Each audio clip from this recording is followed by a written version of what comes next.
and I'm going to teach you how to cook spaghetti bolognese. Okay, so first of all, I've got some oil in a pan. Just I'm using a wok, but you don't have to. You can use a flat pan if you want. And I've put a little bit of oil in there, just a couple of teaspoons to start with. You can always put more in if you feel that's not enough later down the line. I'm getting a chopping board, just an ordinary chopping board will do. And I'm going to first do the onions. Now I've already had an onion cut previously that I've used. Now it's not great, so it's best to use a fresh onion, which I haven't, but you know, you're going to. That's what you're going to use. Now because I'm not using a totally fresh onion, it's a bit, as you can see, a little bit grubby there.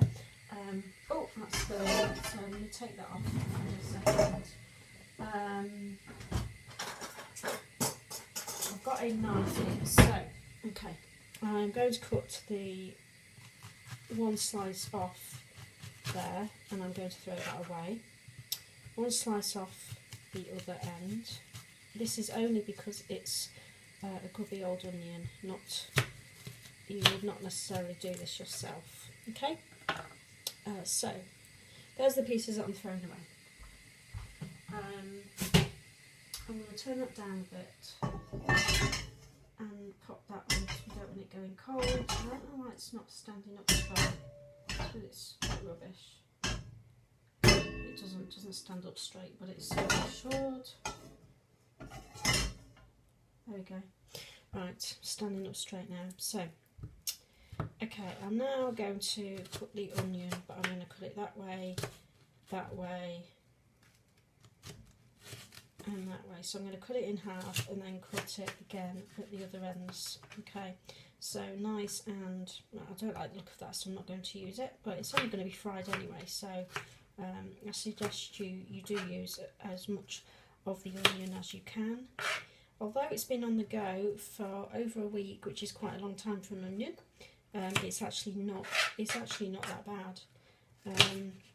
Once you chop the grubby bits off and give it a bit of a wash under the sink, it's actually under the tap. Sorry, it's actually fine. So I'm not too worried about that. Not too worried about that at all.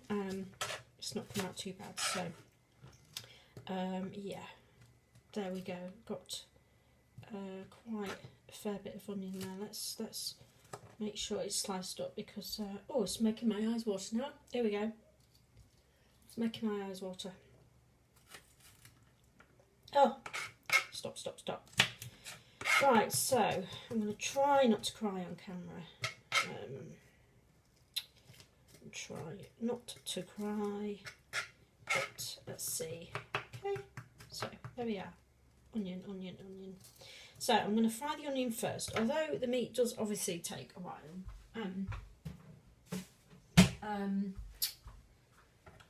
It does take a while, of course, but the onion, you need to brown them before you put the meat in, so you're actually browning the onion first, you know, just not browning it, but just, it doesn't have to be like dark brown, just like a sort of a goldeny colour really.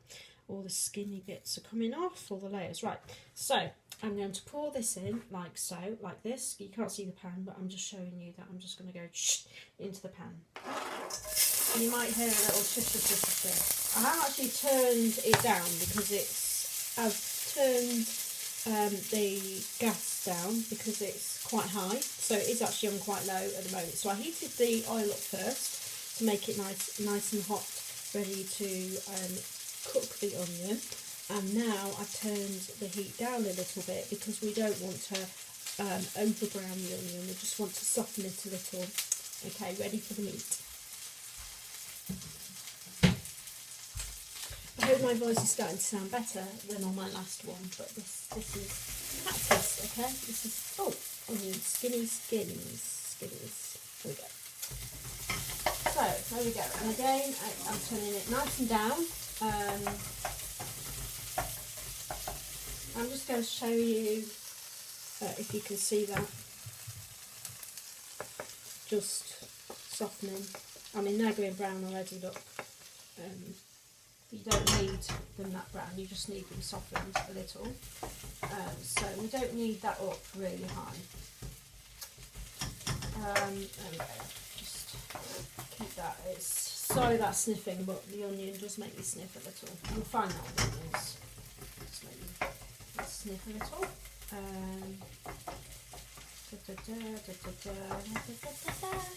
So nice and soft, browned a little but not too much. And don't forget they will all you're doing is softening and browning at the moment, because they if you don't like the harsh bold taste of onion, personally I love it, but not everyone does. If you don't like the sharp strong taste of the onion, don't worry, because you're going to have seasoning in there. And you're going to have your meat in there also, which obviously will, you're going to, as you're cooking the meat, the onion will cook further, which will take away that bold onion taste. So you're not going, if you're not an onion lover or a raw onion lover, you are going to, it's just the onion goes through the meat and gives it more of a stronger flavour. So there you go. Right, so now what I'm going to do, so you don't get bored, is I'm going to put 500 grams of this. I'm not advertising Tesco's because,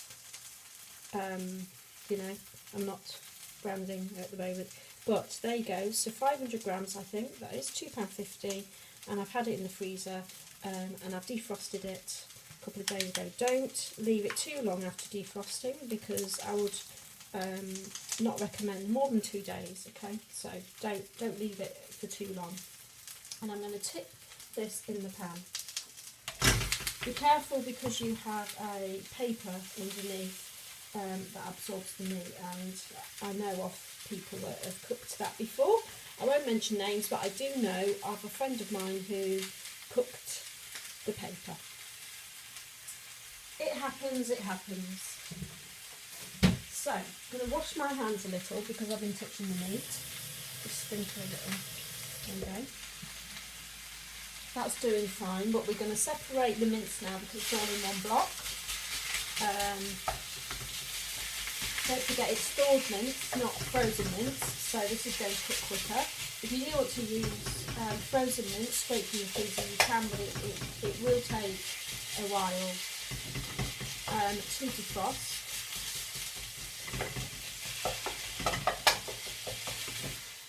So we're going to mix the onions in now. Like I said, the onions will cook a bit further once you put the meat in. So we didn't have to do the onions for that long. We didn't have to do them for terribly long because they're now, you know, cooking a little more. In fact, I'm going to transfer this onto a strong stove with a stronger, and I'm a bit nearer to you. So there we go. That's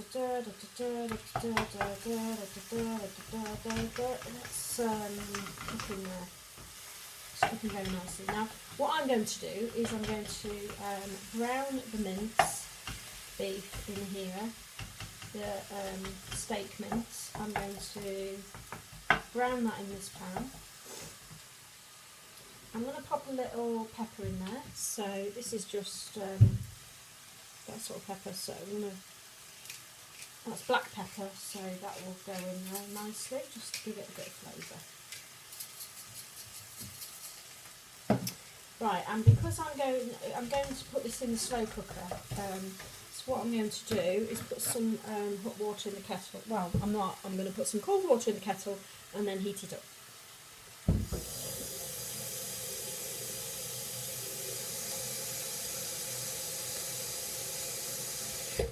Right, there we go. So that is now going to heat up nicely.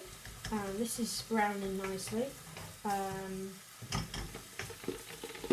I am going to get the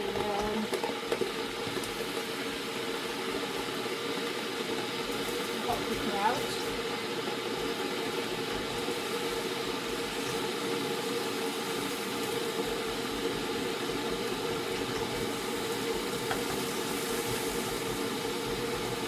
So I'm just going to put some beef stock in there as well. So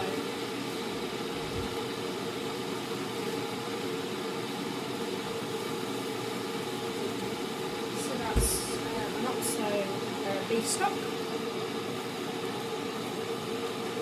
Get them for about £1 if they're enough for £1.50-ish, if I can open it. You can tell how often I use these because I'm not even sure how to open it. So it's just one of those, so that's what we're going to put in. We're going to put one in the water when it's boiled, and we're going to put one in here now while it's cooking, just while it's browning.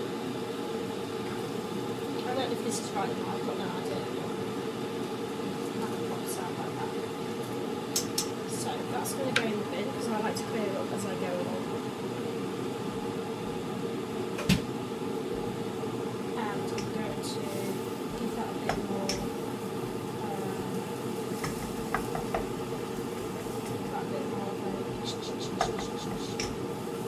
flavour. Okay. So now I've got black pepper in there and some beef stock. Smelling quite nice. So what we're going to do is get the slow cooker out.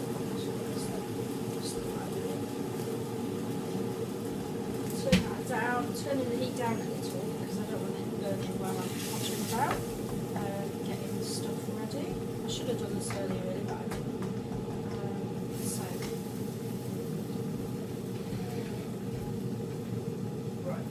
This is my wonderful slow cooker. Now, take the toaster out, so don't need the toaster. Let's go to the out. To go in.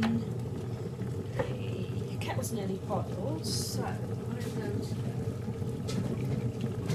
It's not in there, I'm going to get a jug. That's still browning very nicely with the onions. Ideally you would have more onion in there. Okay. So I'm going to pour about, there's the millilitres, millilitres there. I'm going to pour about, let's see, you don't want to put too much in, about that much.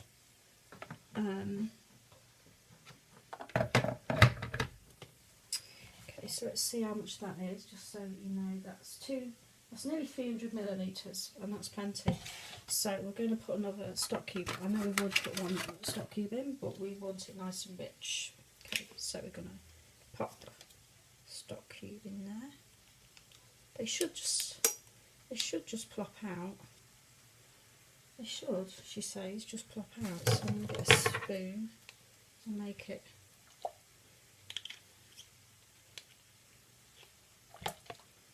They normally just plop out, but I'm thinking a different make. Just plop out the OXO cubes. That was good actually. Right, so there we go. That's plenty of water. You don't want to overdo the water. You don't want to overdo the water because you're going to put too much in. So let's pour that in there. So I'm going to set it to high.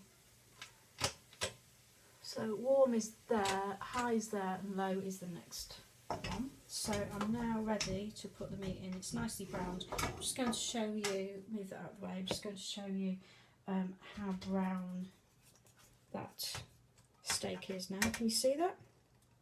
So brown the steak is, so it's nice and browned, and it's plopping in there.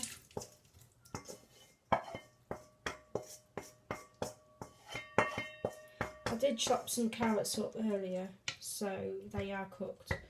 So they're going to go in as well. So we've got onions, carrots,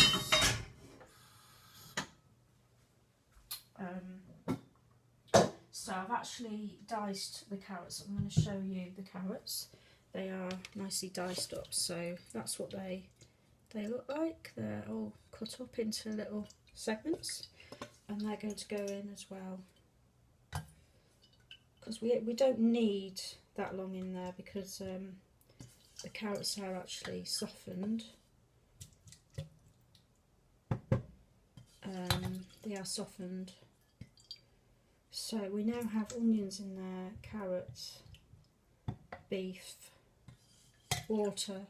I think 300 is too many, so when I said 300 millilitres, you could try 200, 250, somewhere around there. If you've got a kilogram of steak mince, then obviously you would want about 300 millilitres. So I've got plenty in there now. In fact, it's probably a little too much. I'm going to put a little more pepper in there. Give it a shake, make sure it's all out. Put a bit of salt in there. And Bob's your uncle. Right, you may find with slow cookers that the lid bubbles around a little. So what I'm going to do is put some foil in there to stop it bobbling around.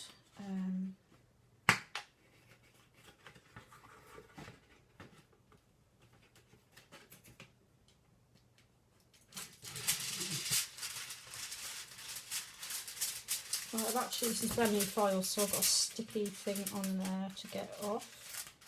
That's a bit annoying, but it's going to come off like that. There's the sticky bit. It's going to come off. Pop it in there. And my nose is running. I only need a little bit of foil, so about that much. All this is just to stop the lid from bouncing around. And I actually read this on Mum's Net. Not that I'm a mum. Yeah, at the moment. So a bit of foil in the edge of the, like so. You can see that foil there. It just stops the lid from going crazy, because when I first used these I found the lid going like really going mental. And there we go. So we're going to wait. Now while we're waiting for that, at the point where, I mean, it should take around 2 to 4 hours. I have put it on high, so that should speed it up a little. And if you've got it on low, you can cook it for about 6 hours, 4 to 6 hours. If you've got it on high, 2 to 4 hours. I think this will only take about 2.5 hours, because the carrots are already softened. They don't really need any more cooking. They just need to blend in with the flavours. And the mince is quite nicely browned, so it's just about cooking and letting the flavours soak through. So I'm going to let that do for about 2 hours, which leads us to about, it's now 25 to 6, so okay, so that's going to be on for 2 to 2.5 hours. And for the last half hour of your cooking, you need to put your spaghetti on, long spaghetti, which mine will be, it's mine, cook Italian spaghetti, so long spaghetti, and that is going to go in a pan of hot water. I say hot water already when you put this in, because it just speeds it up a little bit. You can just put cold water straight in a pan and put it straight on to boil. So that's what I use. And that takes about 10 minutes, 10 to 15 minutes. So it might take some time for your hot water to boil and to be hot enough, if you're just putting cold water straight in the pan and then straight on the hob. If not, if you're using hot water, obviously it will start boiling sooner. And